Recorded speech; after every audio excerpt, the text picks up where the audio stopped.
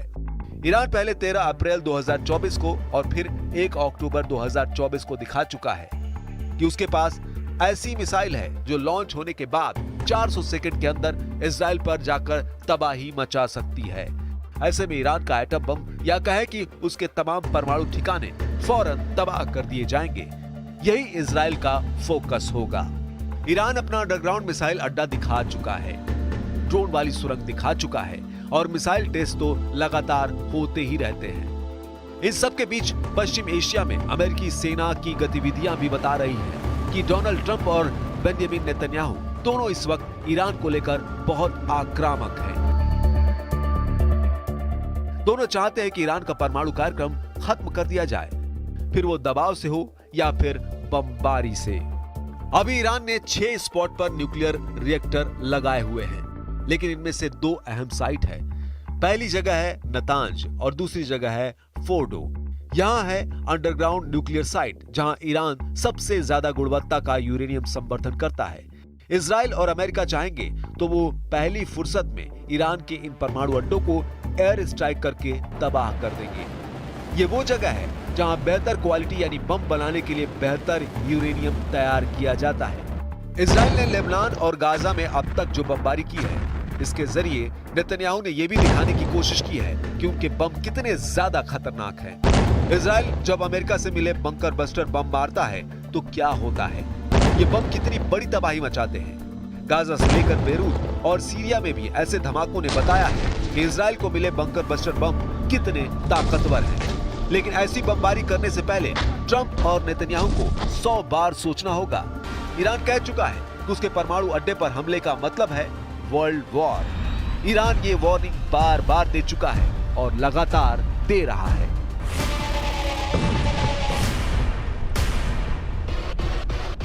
सवाल है कि ओमान में होने वाली बातचीत में क्या कोई रास्ता निकलेगा या फिर ये युद्ध शुरू होने से पहले आखिरी मीटिंग साबित होगी।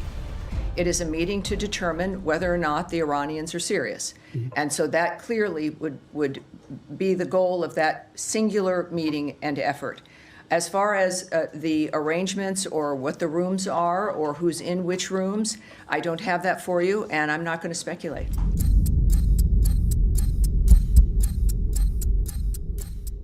परमाणु मुद्दे से अलग ईरान और अमेरिका की टक्कर 10-20 साल नहीं बल्कि 5 दशक पुरानी है। 1979 में इस्लामिक क्रांति के बाद से ईरान अमेरिका की नजरों में खटकता रहा है। पश्चिमी एशिया में ईरान अकेला देश है जो अमेरिका की नीतियों के मुताबिक नहीं चलता। ये दुश्मनी दशकों तक और गहरी होती गई है और अब परमाणु मुद्दे को लेकर एक दूसरे पर हमले की बात हो रही है। वैसे अली खामेनेई और डोनाल्ड ट्रंप दोनों के बीच टक्कर तो उसी वक्त शुरू हो गई थी जब 3 जनवरी 2020 को अमेरिका ने ईरान के जनरल कासिम सुलेमानी की बगदाद में हत्या की थी। ट्रंप के ऑर्डर पर सुलेमानी पर ड्रोन अटैक हुआ था। तब से आज तक ईरान ने डोनाल्ड ट्रंप से बदला लेने वाला फैसला रद्द नहीं किया है। सवाल है कि क्या पूरा झगड़ा सिर्फ परमाणु कार्यक्रम का है या फिर इजराइल अमेरिका की मदद से ईरान को निपटाना चाहता है। ठीक उसी तरह जिस तरह अरब देशों में इराक, लीबिया और सीरिया की हुकूमत पिछले 3 दशकों में मिट्टी में मिला दी गई। ईरान भी इजराइल और अमेरिका के एजेंडे से बहुत अच्छी तरह वाकिफ है। कि परमाणु कार्यक्रम का मुद्दा सिर्फ उस पर हमले का बहाना बन सकता है। हालांकि ईरान लंबे वक्त से कहता रहा है कि वो एटम बम नहीं बनाना चाहता, ना ही उसकी कोई ऐसी कोशिश जारी है। राष्ट्रपति मसूद पेजेश्कियान 9 अप्रैल को तेहरान में एक प्रदर्शनी में गए। इसमें ईरान की परमाणु उपलब्धियों पर चर्चा भी हुई। ईरान के राष्ट्रपति ने फिर वही दोहराया जो उसका आधिकारिक रुख है।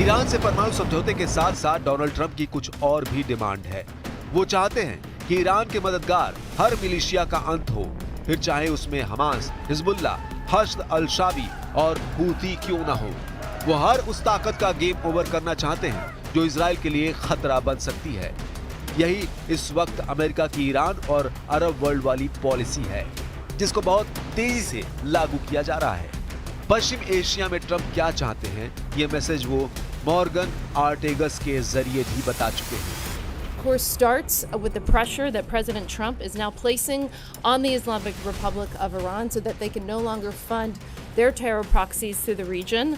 And we will be working again to make sure that the Islamic Republic of Iran doesn't achieve a nuclear weapon, and also that they are unable to inflict chaos and harm into this country and to so many other countries around the region, which they were allowed to do for decades. Iran को लेकर Trump की नीति साफ है और ये उन्होंने Yemen में दिखाने की पूरी कोशिश की है। यमन के हुदैदा इलाके में अमेरिका की बमबारी में 10 लोगों की मौत हुई है, जबकि 16 लोग घायल हुए हैं। अमेरिका का दावा है कि उसने 7 अक्टूबर 2023 के बाद से अब तक यमन में 200 बार हमले किए हैं और हुती सरकार का दावा है कि इन हमलों में 107 लोगों की मौत हुई है। लेकिन सवाल है कि क्या यमन पर जिस तरह से हमले किए गए हैं, क्या ईरान के खिलाफ ऐसी एयर स्ट्राइक की जा सकती है, वो भी बिना किसी काउंटर अटैक के? अमेरिका और इजराइल के विमानों के लिए ईरान की तैयारी को जरूर देखिए, क्योंकि ईरान की एयर पावर चौंका सकती है। Camera 1, camera 2, camera 3, camera 4, camera 5, Iran हर एंगल से दिखा रहा है और बार बार दिखा रहा है कि उसकी एयर डिफेंस की ताकत क्या है। यह है ईरान की बहुत ही खतरनाक एयर डिफेंस मिसाइल बावर 373, रेंज 200 किलोमीटर से भी ज्यादा। यह ईरान का वो एयर डिफेंस सिस्टम है जो उसने अमेरिका की सख्त पाबंदियों के बाद तब खुद तैयार किया जब रूस से S-300 एयर डिफेंस सिस्टम की सप्लाई रुक गई। बावर 373 का टारगेट मिसाइल भी है, फाइटर जेट भी है, ड्रोन भी है और ईरान का हर वो दुश्मन जो उसके परमाणु ठिकानों को टारगेट बनाने की प्लानिंग कर चुका है, चाहे फिर उसमें स्टेल्थ विमानों का इस्तेमाल हो या फिर बैलिस्टिक मिसाइल। ईरान का जुल्फिकार युद्धाभ्यास है जिसमें अमेरिका और इजराइल पर काउंटर अटैक की रिहर्सल कर ली गई है। ईरान बताना चाहता है कि उस पर अटैक करने वाली कोई प्लानिंग कामयाब नहीं होगी। आखिर क्यों कहा जा रहा है कि अमेरिका और ईरान की बातचीत बिगड़ी तो उसके बाद अगले 24 घंटे पूरे पश्चिम एशिया के लिए बहुत खतरे वाले हो सकते हैं? इसमें कोई शक नहीं कि ईरान के परमाणु ठिकानों पर इजराइल और अमेरिका की नजर टेढ़ी हो गई है और ईरान ये भी बार बार बता रहा है कि अगर उस पर हमला हुआ तो अमेरिका और इजराइल बहुत ज्यादा पछताएंगे। वैसे ईरान के लिए चीन आगे आया है और उसने ट्रंप के खिलाफ एक चेतावनी जारी कर दी है।